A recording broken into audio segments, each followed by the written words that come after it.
একেটা বস্তুকে একেধৰণে সদায় খাবলৈ ভাল নালাগে, গতিকে কেতিয়াবা অকণমান বেলেগ ধৰণে কৰি চাব লাগে। এই ধৰক কেতিয়াবা মতা মানুহজনকো খাদ্য ৰান্ধিবলৈ দিব লাগে। মই পিছে তাৰ বিপৰীত নহয় দেই, কেতিয়াবা কেতিয়াবা মানুহজনে ৰান্ধি দিয়ে। আজি ফ্ৰিজতে আছিলে পটল কেইটামান, কিমাননো ফ্ৰাই কৰি খাম। আজি ভাবিলোঁ এটা বেলেগ ধৰণৰ ৰেচিপি ট্ৰাই কৰোঁ।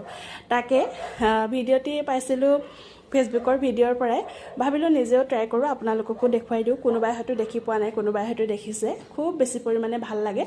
আৰু প্ৰত্যেকগৰাকী গৃহিণীৰে আচলতে এটা চিন্তা থাকে। ৰাতিপুৱা ভাত সাজ যেতিয়া প্ৰথম গৰাটো মুখলৈ নিয়া হয়, তেতিয়া হয়তো বহুত মহিলাই মোৰ দৰে চিন্তা কৰে যে দুপৰীয়া কি বনাম। দুপৰীয়া ভাত সাজ খোৱাৰ সময়তো চিন্তা কৰা হয় গধূলি কি বনাম, আকৌ গধূলি একে চিন্তাই ৰাতিপুৱা কি বনাম। গতিকে এইটো আপোনালোকে ট্ৰাই কৰি চাব পাৰে। যদি ভাল লাগে আপোনাৰ প্ৰফাইলত শ্বেয়াৰ কৰি থৈ দিব আৰু আপোনাৰ ঘৰৰ মানুহক ৰান্ধি খুৱাব পাৰিব। একেবাৰে মুখ ৰোচক